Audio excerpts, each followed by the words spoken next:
तो हम यहाँ पे देखेंगे फीटस, एम्ब्रियो, फीटस और एडल्ट के बारे में। जो एम्ब्रियो होता है वो फर्टिलाइजेशन से लेकर, यानी मेल गमीट और फीमेल गमीट का फ्यूजन होने के बाद, फर्टिलाइजेशन के बाद जाइगोट बनेगा और जाइगोट बनने के बाद 8 वीक तक, यानी 8वां जो वीक है उस 8वें वीक तक जो डेवलपमेंट होती है फर्टिलाइजेशन से लेके 8वें वीक तक, तो उसको बोलते हैं एम्ब्रियो। और 8 वीक के बाद जो डेवलपमेंट होती है उसको बोलते हैं foetus, till the delivery period तक।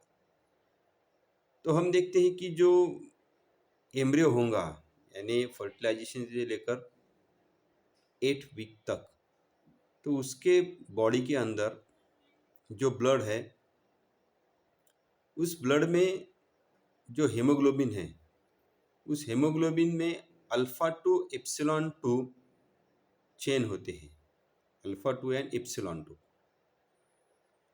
तो उनकी खासियत ये है कि कम ऑक्सीजन में भी वो, ऑक्सीजन का कॉन्सेंट्रेशन कम रहे तो भी वो ज़्यादा एक्यूमुलेट कर पाते हैं ऑक्सीजन को, और उस डेवलपिंग एम्ब्रियो को वो प्रोवाइड करते हैं मदर के बॉडी में से।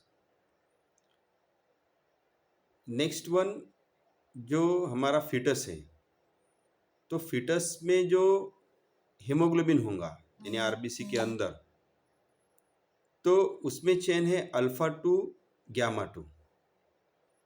Alpha two gamma two haemoglobin जो है उसकी ऑक्सीजन खींचने की जो एबिलिटी है, यानी ऑक्सीजन के साथ उसकी जो एफिनिटी है वो बहुत ज़्यादा है।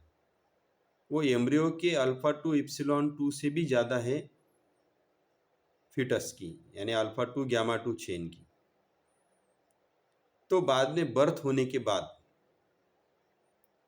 After the birth of that foetus, ये हेमोग्लोबिन का जीन एक्सप्रेशन पैटर्न चेंज हो जाएगा, यानी अल्फा टू ग्यामा टू, जो ग्यामा टू जीन्स था वो स्विच ऑफ हो जाएगा और अल्फा टू बीटा टू वो स्टार्ट हो जाएगा, क्योंकि एडल्ट में alpha two beta two chain होते हैं।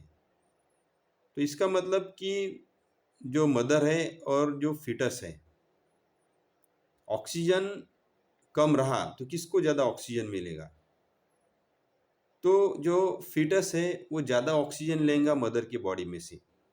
लो ऑक्सीजन कॉन्सेंट्रेशन पे वो 30% ज़्यादा उसकी एबिलिटी है, पोटेंशियल है कि खुद के पास ऑक्सीजन लेने की। तो ये डिफरेंस हम देखते हैं कि जो एम्ब्रियो होगा उसमें अल्फा टू एप्सिलॉन टू नाम के हीमोग्लोबिन होंगे, यानी हीमोग्लोबिन के पॉलीपेप्टाइड चेन होंगे। जो फीटस होगा उसमें अल्फा टू ग्यामा टू होगा हीमोग्लोबिन, और जो मदर होती है यानी कि एडल्ट है उसमें अल्फा टू बीटा टू का हीमोग्लोबिन होता है। तो ऐसे डिफरेंस हम देखते हैं कि during the birth process and after the birth कुछ जीन स्विच ऑफ हो जाते हैं, तो नए जीन जो है वो स्विच ऑन हो जाते हैं, यानी जीन एक्सप्रेशन पैटर्न जो है उसका चेंज होने का जो एक एग्जाम्पल यहाँ पे हम हेमोग्लोबिन के माध्यम से देखते हैं।